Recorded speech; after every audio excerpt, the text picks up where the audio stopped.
Et bonjour à tous et à toutes, bienvenue sur ma chaîne pour une nouvelle présentation vidéo d'un livre et je vous souhaiterais vous présenter le livre S'initier à l'art des runes divinatoires de Séléné.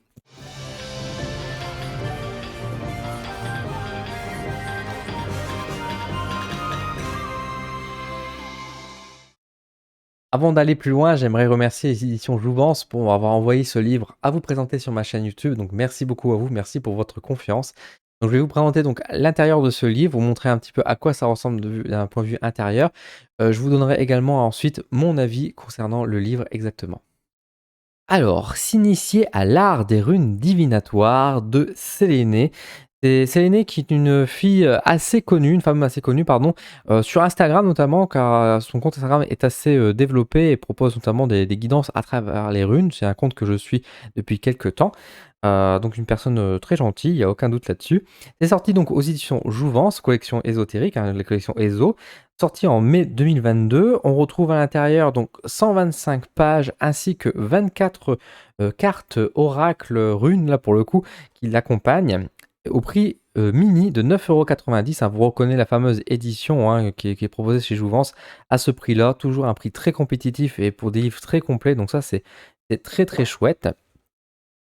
Donc voilà, alors je vais vous montrer un petit peu l'intérieur du livre. Donc comme je vous ai dit, à l'intérieur, nous allons retrouver tout d'abord les 24 cartes oracles. Donc, on en a ici qui sont présentées et également, hop, vous voyez à quoi ressemble le dos et les suivantes qui sont juste ici.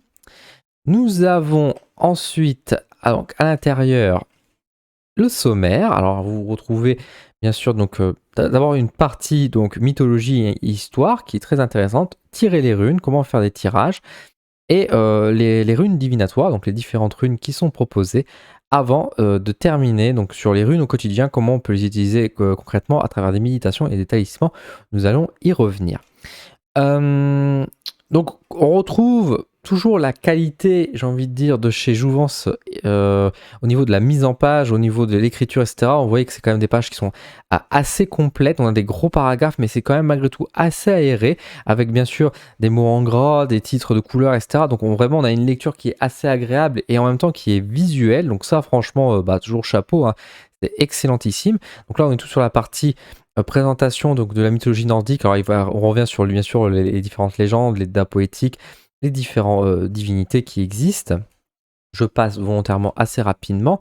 On revient bien sûr sur l'alphabet runique, hein, le fameux Foussark. Hein, donc ça pareil, je passe rapidement. Tirer les runes. Donc là, on a quelques exemples de comment on peut tirer pour faire de la divination avec les runes. Les subtilités à connaître, etc. Alors ça, pareil, j'y reviendrai juste après. Donc au tirage à une rune, tirage à 3 runes, très classique, tirage à 5 runes, donc un tirage en croix. Pareil, on a un tirage à 7 runes, donc bon, au final, on a des tirages assez classiques où on change juste le nombre de runes à chaque fois. Voilà, donc on avance. Et après, on passe directement à la partie de présentation des runes. Donc on retrouve toujours sur la partie gauche un petit carré avec la rune, des mots-clés, les correspondances, donc ça c'est plutôt pratique, les fonctions magiques, ici le sens divinatoire avec la rune inversée et le conseil de sagesse à la fin. Et on retrouve du coup toujours cette double page pour chaque rune qui sont présentées ici de cette manière. Donc c'est assez visuel, c'est assez sympathique. Je donnerai encore une fois mon avis après ce livre. Donc pareil, là je passe donc les 24 runes. Hein. Enfin, les 24 runes plus la 25e, parce qu'elle parle de Weird également, donc d'où elle vient exactement, etc. On va y venir, hein, on va en parler. Et à la fin, donc l'utilisation de diverses qu'on peut avoir des runes, notamment à travers de la méditation, et également donc à travers l'exemple des talismans, donc les fameux sigils de runes, hein, comment les réaliser, comment ça fonctionne, etc. Et quelques exemples qui sont également donnés. Voilà, donc tout simplement, à la fin, on a une conclusion, des petites pages de notes, malheureusement pas de bibliographie, c'est un petit peu dommage, mais c'est pas grave, je y reviendrai. Voilà à quoi ressemble l'intérieur du livre Les runes divinatoires de Séléné. Alors, qu'est-ce que j'en pense du livre donc S'initier à l'art des runes divinatoires. Alors, pour ceux qui me suivent, vous savez que je réalise une formation sur les runes, justement, ce qui justifie un petit peu déjà une certaine forme de connaissance. Alors, je ne me prétends pas expert, attention, hein. Je ne suis pas expert des runes, loin de là. Je pense qu'on apprend tous les jours et que j'ai encore beaucoup de choses à apprendre. Cependant, si je propose une formation, c'est que j'ai quand même quelques connaissances. Donc forcément, quand j'ai vu ce livre apparaître, je me suis tout de suite été attiré et ça m'a tout de suite tiqué parce que j'étais très curieux de voir un peu le contenu de ce livre. Et finalement, est-ce que je suis content ou est-ce que je suis pas content de ce livre? Eh bien, je dirais que je suis un petit peu mitigé, on va dire ça comme ça. D'un côté, je vais pas vous mentir, c'est quand même un bon livre. C'est franchement, encore une fois, au niveau de l'édition, Jouvence, ils font des merveilles. C'est un très beau livre, c'est très bien imprimé. Les connaissances qui sont données dedans sont très complètes également. Donc franchement, et puis le fait d'avoir les 24 runes en carte, que ça permet d'avoir un petit jeu de runes finalement tout simple et tout bête, à un prix compétitif, c'est très très bien. Franchement, c'est très bien. Les runes sont très bien représentées, donc ça c'est très chouette. J'ai rien à dire là-dessus. Toute la partie sur l'histoire et la mythologie des runes, et puis la présentation générale, on va dire, des runes, est très bien. Pour ce genre de livre, franchement, c'est complet, on a ce qu'il faut, on a les informations aller, donc pas de souci. Même l'utilisation globale des runes, je les trouve assez bien pensées. À travers les méditations et les sigils, c'est des exemples tout simples qu'on pouvait utiliser. Elle parle pas trop d'utilisation magique, mais bon, elle l'évoque un petit peu, on va dire, la partie talisman. Bon, c'est bien, c'est ce qui suffit pour un livre, encore une fois, de présentation, d'initiation finalement aux runes. Elle présente aussi quelques tirages de runes, donc qui sont assez classiques, assez basiques, mais qui restent le bienvenu, bien sûr, par rapport à ça. J'étais un petit peu surpris de pas voir forcément, on va dire, le tirage des runes où enfin, on propose pas vraiment un tirage à lancer. Alors, c'est vrai qu'avec les cartes, c'est pas forcément évident, mais si on a un autre jeu de runes, c'est ça qui peut être intéressant aussi, c'est de lancer les runes, par exemple, devant soi, etc. Bon, c'est pas bien grave, c'est un tirage qui aurait pu apparaître éventuellement. Euh, Là où je suis un petit peu plus, on va dire, désappointé, on va dire ça comme ça, c'est au niveau des runes, des présentations des runes en elles-mêmes, chacune des runes. Donc c'est-à-dire vraiment le cœur finalement du livre, de différentes runes. Alors, je précise encore une fois que j'ai fait une formation des runes, c'est pas parce que j'ai fait une formation que je dis que moi c'est mieux que ce que propose Séléné. Je suis pas du tout de cette école-là, elle a ses connaissances, j'ai les miennes. On a, je pense, des points d'accord, on a peut-être des points de divergence aussi, et c'est bien, c'est pas grave, et ça peut faire un échange très intéressant. Le truc, c'est que à l'intérieur, il y a des détails que pour moi, ce n'est pas bien grave qu'on n'a pas les mêmes points de vue. Par exemple, les noms des runes. Il y a plusieurs runes qui sont citées à l'intérieur, dont moi je les nomme pas de cette manière-là. Ce n'est pas grave. Ça, je veux dire, chacun peut appeler les runes comme il souhaite, du moment qu'on va dire on nomme les runes de manière qu'on les a apprises tout simplement. Par exemple, Féou, bon, moi je l'appelle Féou également, donc il n'y a pas de souci. Mais c'est vrai que par exemple, un peu plus loin, on a par exemple la rune Gebo, enfin moi ce que j'appelle la rune Gebo, elle la nomme Gifu par exemple. Un peu plus loin, la rune Naodis, elle la nomme Nidaz. Bon, Algiz, moi je la nomme Algiz, beaucoup de monde la nomme Elaz, c'est un peu la plus connue. Et pareil, il me semble, à la toute fin, Otalaz, elle le nomme Odal. Bon, ça c'est des petites différences, on va dire, de noms, c'est pas grave. Bon, chacun met le nom qu'il veut là-dessus. C'est là où on est le plus à l'aise et donc ça parle le plus. Donc ça, c'est pas un problème. Là où ça devient un peu plus problématique, entre guillemets, c'est au niveau, par exemple, l'interprétation des runes, elle propose un sens classique et un sens inversé. Alors moi, je suis pas de cette école-là. Alors là, encore une fois, on a chacun les points de vue qui peut diverger. Je sais qu'il y a beaucoup de monde qui donne des interprétations différentes selon le sens des runes. Moi, je suis pas en accord avec ça parce que j'estime qu'en réalité, le symbole, qu'il soit à l'endroit ou à l'envers, ça ne change pas grand-chose. Si on veut trouver, on va dire, un sens, un message positif ou négatif, on va écouter beaucoup plus notre ressenti, la position de la rune dans le tirage, que vraiment le sens même de la rune. Parce que pour moi, une rune, il y a des runes qui ne peuvent pas être inversées. Je pense à la rune Isa. Isa, c'est juste un trait qui est vertical, donc dans un sens ou un autre, elle est irréversible. D'ailleurs, l'autrice le dit elle-même, justement, dans le paragraphe interprétation de la rune dans le sens inversé, elle dit cette rune est irréversible. Et ça, sur plusieurs runes qui sont comme ça. Donc pour moi, c'est dommage parce que du coup, elle se met un peu une épine dans le pied, à mon sens, dans le sens où, bah, encore une fois, comme ces runes-là ne peuvent pas être interprétées dans un sens ou un autre, bah pour moi ça remet un peu en question, on va dire, la réelle utilité de lire dans différents sens les runes. Encore une fois, là c'est vraiment mon point de vue. Moi j'estime que les runes n'ont pas de sens, c'est juste encore une fois notre interprétation et notre ressenti qui va déterminer le sens de la rune, et qu'elle soit à l'endroit ou à l'envers, pour moi c'est inutile. D'autres autre école de pensée, j'ai envie de dire, invite, on va dire, à prendre le sens. Chacun va trouver ce qu'il veut.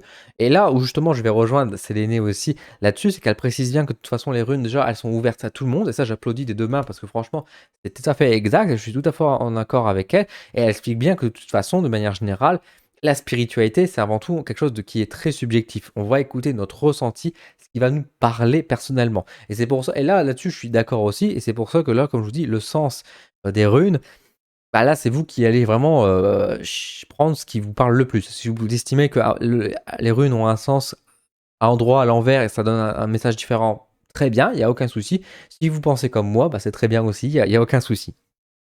Là où je vais émettre la plus grosse critique finalement, parce que là je dirais c'est des petits points de détail, ce n'est pas grave, pour moi ça ne casse pas, on va dire la valeur de ce livre. Là où par contre je suis un petit peu plus déçu au niveau de l'interprétation des runes, c'est justement qu'il n'y a pas d'interprétation des runes. On a un message, un sens divinatoire, qui est donc à la fois à l'endroit et à l'envers, mais on n'a aucun moment l'interprétation même de l'énergie de la rune. Qu'est-ce que signifie la rune? Là, par exemple, j'ai ouvert une page, je suis devant Kenaz. À aucun moment, on a une explication de ce qu'est la rune Kenaz. Qu'est-ce qu'elle représente comme énergie? Qu'est-ce qu'elle signifie, cette rune? Parce que le sens divinatoire n'est pas la même chose que comprendre l'énergie qui est derrière. Et ça, je trouve que ça manque beaucoup. Parce que autant on a des correspondances qui, pour moi, est tout à fait juste, hein, même si, bon, je vais chipoter pareil, elle met en avant les lettres pour les runes. Encore une fois, pour moi, les runes, c'est un son, ce n'est pas, enfin, quand on veut écrire avec des runes, c'est avec des sons, ce n'est pas avec juste la lettre. Voilà. Et je pense sincèrement que même d'un point de vue historique, on reprend le son plutôt que vraiment la lettre. Ça, c'est un autre point de détail. Mais on n'a pas du. Donc, encore une fois, ces correspondances sont plutôt bonnes, à part peut-être le passage pour les lettres. On a une fonction magique. Bon, ça, je vais y revenir aussi un petit peu par la suite. Et on a juste des mots-clés. On a beaucoup de mots-clés qui sont, ma foi, assez intéressants, mais qui n'expliquent pas réellement le sens de la rune, ce qu'elle signifie. Et par exemple, si je prends la première rune qui s'appelle donc Féou, dans les mots-clés, le premier mot-clé, c'est troupeau. Alors, moi, je sais pourquoi Féou, c'est le troupeau. Parce que Féou, dans le symbole, c'est la représentation des aurochs, justement. Ça représente des vieux taureaux, entre guillemets. Donc, et ça représente, du coup, l'abondance avec l'idée de troupeau, etc., des positions physiques. Le truc, c'est que là, ce n'est pas expliqué, c'est ce que je viens de vous dire. Et du coup, pour moi, quelqu'un qui s'initie vraiment aux runes, Féou, c'est le troupeau.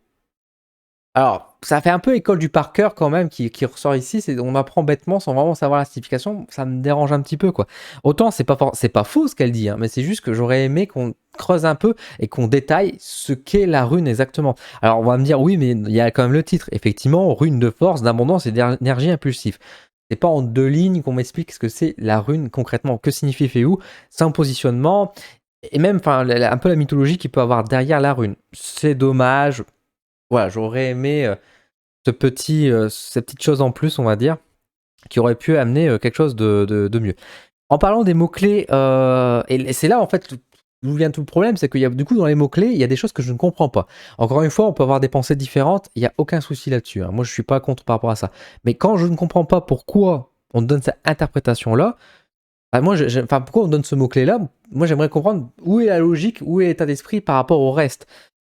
Encore une fois, Féou, ça va, je trouve que c'est pas trop mal. C'est juste que par contre, en fonction magique, donc dans l'utilisation magique, là, j'y mets quand même un peu des guillemets parce que, bien sûr, les runes sont des énergies dont on peut s'en servir en magie, elle l'explique très bien. Donc, si vous utilisez la magie, faites attention, bien évidemment. Et elle dit par exemple que Féou participe à l'amélioration de la santé. Pour moi, Féou, en fait, ça peut être aussi générateur de fièvre, en fait. Donc là, vous voyez qu'on est un peu en antithèse. On n'est pas d'accord sur ce point de vue-là. Et j'aurais aimé justement dire pourquoi, en fait, dans sa tête, à Séléné, dans la manière dont elle utilise, Féou est un outil, est une énergie qui peut permettre de soigner. Je peux comprendre, hein, je dis pas que c'est faux, attention. Mais c'est juste que moi, dans mon interprétation, je ne l'utiliserai pas de cette manière-là. Et donc, je voudrais savoir pourquoi. Et je n'ai pas la réponse dans le livre. Et ça m'embête un peu parce que j'ai juste des mots-clés et débrouille-toi avec ça, finalement. Et du coup, par exemple, Tourissaz, elle met en mots-clés bonne nouvelle. Alors que moi, pour le coup, là, Tourissaz, je ne comprends absolument pas pourquoi c'est une bonne nouvelle. Enfin, encore une fois, les runes peuvent être positives, elles peuvent être négatives, elles sont neutres. Et la neutralité avec les runes, chez Séléné, c'est un peu compliqué parce que je vous avouerai que j'ai trouvé qu'il y avait beaucoup de runes qui étaient très positives chez elle, hein. Il y a beaucoup de runes où il y a le mot-clé bonne nouvelle.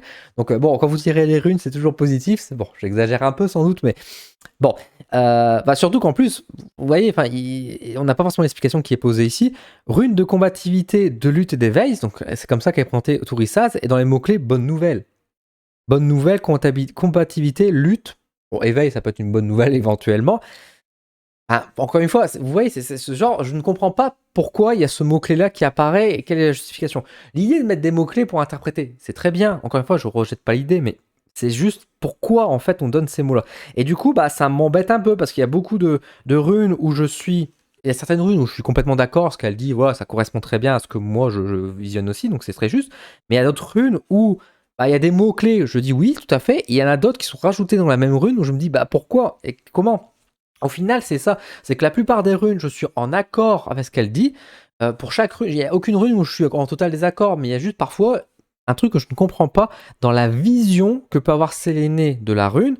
Et comme je n'ai pas l'interprétation même de ce qu'est la rune, bah du coup, je ne comprends pas le message. Et ça m'embête. Ça m'embête parce que je veux pas dire que c'est faux. Encore une fois, moi, je veux être ouvert. Je veux montrer justement que on apprend tous les jours, on découvre des choses, et sans doute que peut-être qu'elle a une vision de la rune que moi je ne perçois pas aujourd'hui, qui est peut-être tout à fait juste, et que du coup je pourrais moi-même intégrer dans ma formation, que je pourrais moi-même intégrer dans ma pratique. Et j'ai pas l'explication. Alors peut-être que justement elle a dû peut-être couper, simplifier et se contenter juste sur la divination. Après tout, le livre s'appelle bien les runes divinatoires, c'est pas juste les runes de manière générale. Donc c'est possible. Mais bon, j'aurais voulu quand même un peu plus de précision là-dessus. Voilà. Concernant les sigils, etc., j'ai pas grand-chose à dire. Elle dit bien les choses. Surtout qu'en plus, c'est ça qui est un petit peu étrange. C'est que par exemple pour Weird, je fais un aparté par rapport à ça. Weird, donc la fameuse 25e rune, qui est donc un ajout qui a été fait très tardivement. Elle l'explique ça, et c'est très juste. Et elle donne justement un peu la signification du coup de ce que peut représenter finalement cette rune blanche sans qu'elle soit existante. Et pourquoi en fait elle fait pas cette explication-là pour toutes les autres runes en fait. C'est dommage. Enfin, je veux bien que Weird est une rune à part. Enfin, voilà, j'aurais aimé un peu plus de précision, tout simplement. Bon, après, c'est peut-être moi qui suis un petit peu critique, un peu fort, on va dire. Encore une fois, c'est pas un mauvais livre. Le truc, c'est que du coup, forcément, comme ça manque d'infos et que c'est parfois un petit peu trop simplifié à mon goût, ou pas forcément, comme on va pas au cœur du sujet, j'ai peur qu'on tombe sur des gens qui apprennent les runes à travers ce bouquin. Je jetterai pas la pierre, hein, encore une fois, c'est un bon livre, accessible et tout, assez complet. Mais du coup, pour moi, leur interprétation ne sera pas forcément juste. Si quelqu'un vient me voir en disant je vais t'apporter du bien-être en te mettant du féoud dans la gueule, je serais un peu en mode non, j'en veux pas, merci. Parce qu'encore une fois, pour moi, féoud peut être une représentation de la fièvre, par exemple, dans le cas des maladies. Donc, vous voyez que là, ça peut poser vraiment problème. Elle va dire, bah oui, mais moi, j'ai appris par rapport à ça. Et je dirais, bah c'est pas vrai, c'est pas faux en même temps. Et ce manque de précision, justement, pour moi, ça me chagrine. Ça me chagrine parce que du coup, ça peut me causer des petites erreurs. Autant dans de la divination, quand on va interpréter les messages, c'est pas forcément très grave. Bon, au pire, on loupe un peu le message, on passe peut-être un petit peu à côté de l'interprétation. Ou alors, on a une vision que moi, je pouvais pas avoir. Et je ne prétends pas encore une fois être le grand maître des runes, hein.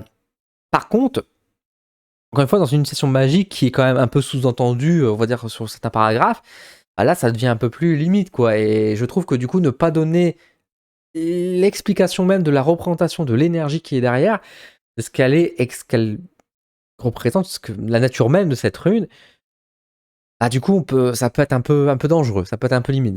Là-dessus, c'est pour ça que je suis un peu, c'est pour ça que vous voyez que je suis un petit peu mitigé parce que j'ai envie d'aimer ce livre, j'ai envie de dire oui, allez-y, si vous voulez apprendre un petit peu les runes à un bas prix pour découvrir, etc., pour vous initier, c'est bien. Et sur beaucoup de points, encore une fois, toute la partie histoire, toute la partie utilisation, etc., est bonne. C'est la partie vraiment des runes en elles-mêmes où il y en a certaines où je suis totalement d'accord. Il y a beaucoup de points clés qui sont très bien.